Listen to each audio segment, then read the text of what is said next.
Hello everybody and welcome on board with Plasma 1945, another multiplayer mission for you, loading up with some air-to-air missiles on my Mig-29.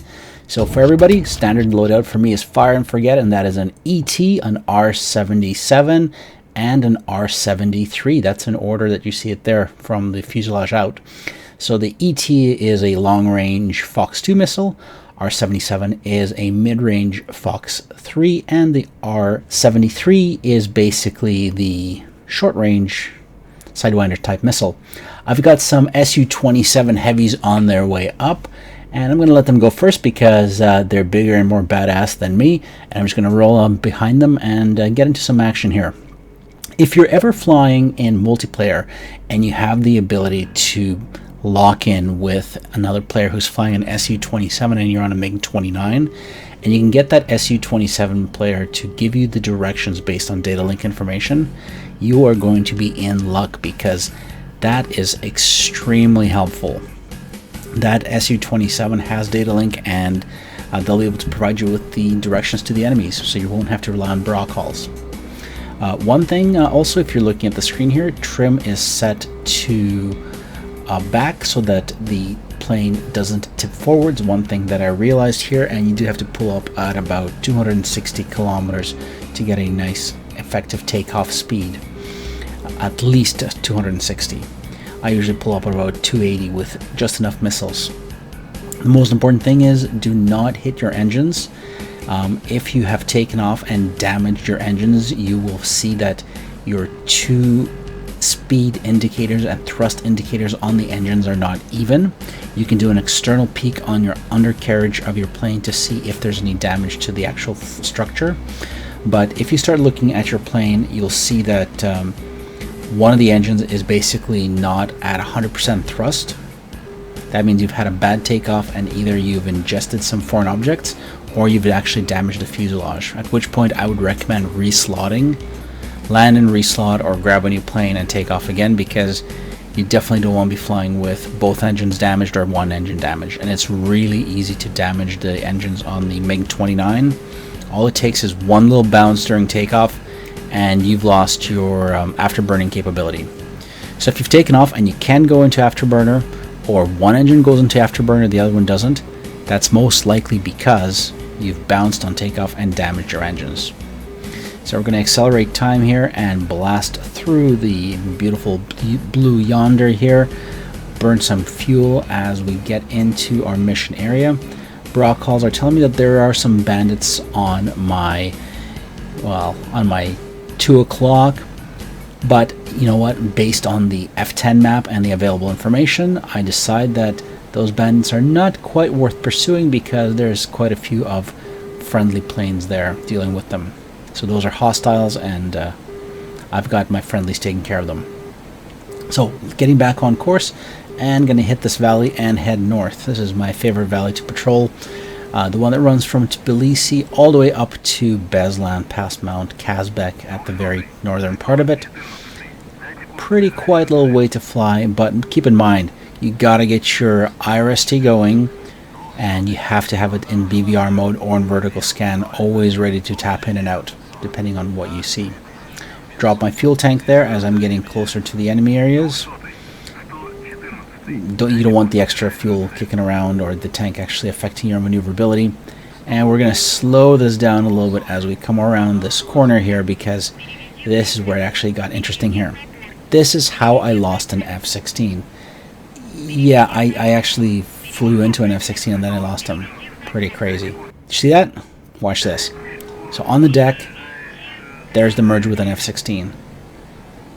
The guy's cruising along. I'm not sure if he realized that I was there right away or not, but he didn't start maneuvering quite right away. I did pick him up on RWR just moments before he flew up in front of me. But I didn't pick him up. If I had my BVR mode in IRST, I would have caught him. Maybe not. Maybe radar would have caught him, but there we go. Make a quick half of a split S and try to get onto him. Got lock and an R-73 launch. Should be close enough for a hit on him. But he has a silver spoon up his ass. Missile goes dumb and loses him. Alright. tracking him and I see my missile not hit him. Okay, well, I have another option. I've got an R77, which is a Fox 3. If he's good at flares, it should hit him. Low altitude game, I should be able to win this, right? R77 just hit the mountain. That's not cool. That's definitely not cool. There he goes, dropping flares. He's got the moves. All I can do is try to catch up to him and try to nail him with another shot. I am well within the R77 range, so that is what I'm switching to. But here, he's getting even closer. I should have a rear aspect hit on him. R73, launch.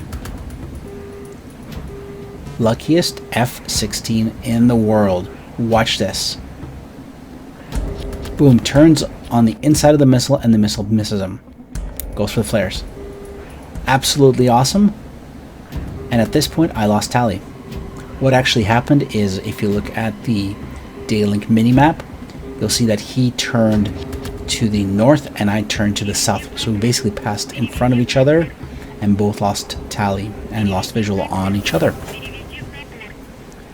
Unfortunate, but yeah, Mig-29 and the F-16 are both small, lightweight fighters, and unless you've got constant tally and you've got the ability to spot that plane up against the sky, you can lose that plane instantly.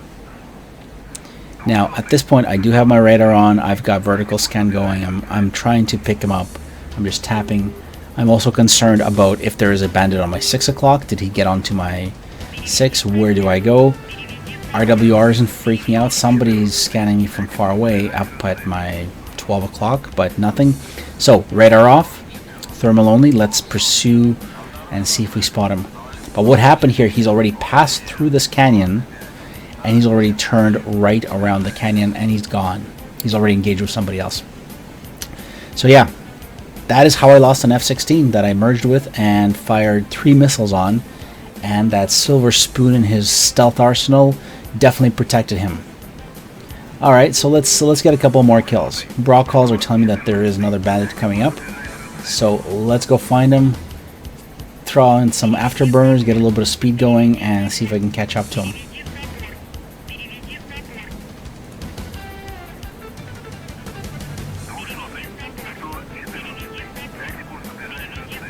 Alright, in the valley, Bra told me that there is a plane above me. Fair enough. Vertical scan, picked him up. Just need to spot him where he's at. As I pull up, the plane is right above me, contrailing. R77, Fox 3 launch. Straightens itself out. Goes for a guaranteed kill. Too late, a friendly's already got that guy. Can't win them all. Alright, so I've lost 1 plane that avoided 3 missiles, and I've lost another R77 because a buddy got this bandit.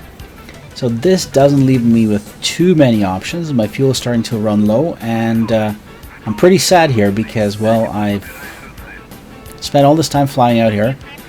Should have had a couple of kills, but didn't get it. Didn't get anything. So always a challenge to think of it that way, but I'm actually going to come up and get a couple of kills in just a moment here. So let's accelerate the time and fly through these valleys. At this point, I am pretty depressed. I'm still asking for bra calls.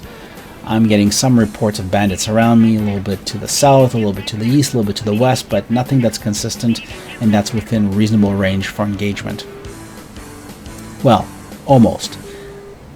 Until I start getting a constant track on a bandit to the east. First I go west to look for another target. That target's way too far out. So I'm going, okay, let's go check out this contact that AWAC is telling me about to the east. Again, watching that afterburner because I do have a limited amount of fuel. I've already been up in the air for a solid 20 minutes. Now, you might think that 20 minutes is a hell of a lot of time, but I do have to say that if you're just cruising, if you do not engage afterburner, you can get about 40-45 minutes of flight, or about 200 kilometer sortie out of the Mig-29, so there and back. However, I have done some acceleration I've done some evasion, and I've had to do some dogfighting maneuvers. Nothing too extensive, but I have had to do some afterburner engagement when I was on the deck with that F-16. If I was up high, it would be a different story. Alright, so picking up a bandit on my 12 o'clock here. The contact is fairly close. That's the key thing, is make sure that you do not launch your missiles and waste them. I've only got 2 left, so after this shot, I've got 1 more missile. So I have to make sure I make it count and get really close. I get no RWR, and there's a launch. Okay, at this point I'm starting to worry, because I'm going, is that missile going to hit the mountain again? But nope, the missile knocks out the bandit, and the bandit is done for. Alright, I will take it. So, after wasting 4 missiles, the 5th one found its target.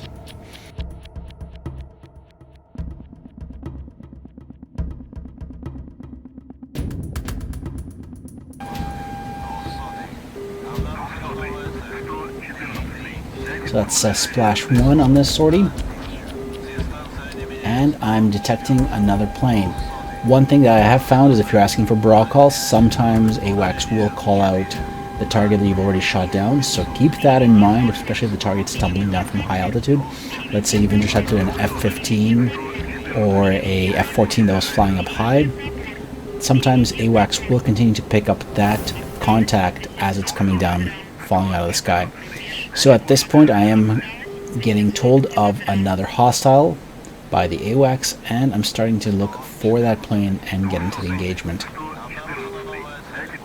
So it looks like another bandit has made a run for the red base, Fort Tbilisi, and I'm trying to pick him up on vertical. I am being told that he is on the deck somewhere right in front of me here, and there was a contact there for a moment, and with the BVR capability I've picked him up.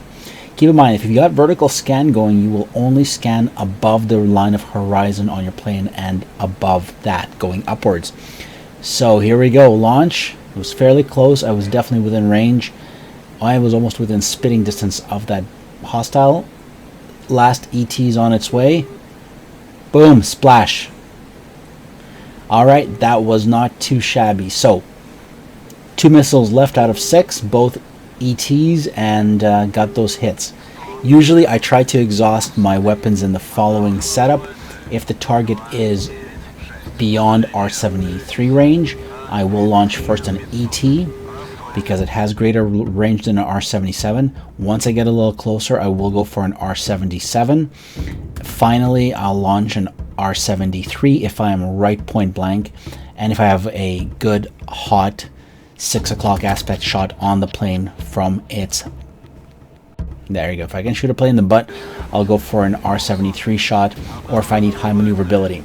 But if the plane is facing the sun, or is basically in the sun in front of me, so that there is a chance that I will lose my ability to actually track the bandit, or that the missile will go for the sun, I will switch to the R73. So, or sorry, the R77. Keep that in mind. That is very crucial. If you, just like in this situation here, if the bandit was in front of me in the sun, I would not be firing an R73 or an R27 ET, because there's too high of a chance that the missile will miss the target and go for the sun. So in that case, that's where you want to keep at least one R77 available, because that is radar guided. It may not have the same range as the R27 ET. It may not have the same maneuverability as the R73, but it is an excellent missile to have to actually launch if somebody's against the sun. Alright, as we're getting closer to home base here, let's take a look at our fuel levels. They are pretty pathetic, down to approximately 200 liters. I'm coming in at about 75% thrust this entire time, because I hit just under 600 liters when I was taking down the last bandit. So the MiG-29 is darn efficient when it comes to slowing down and coming in real slow, but at the same time, when you have to go fast, it'll chew through your fuel. So I'm actually lucky to have made it back to base. I would not have had the chance to do this if I went around to the north. I'm just lucky that there was the 2 bandits on the way back south. All right, so landing the MiG-29, my ultimate pet peeve. It's still here. It's still happening. What I did is I did that sharp turn to cut my speed back as much as I possibly could to try to come in at as slow landing speed as I possibly can afford myself. I've got the flaps out. I've got gear out. My thrust is down to 60%, I think, at this point. Coming in as slow as I possibly can. I don't think it was still slow enough. I think I could go even slower in. But the problem with the MiG-29 is it starts bouncing around like crazy and shaking if you're coming in too slow.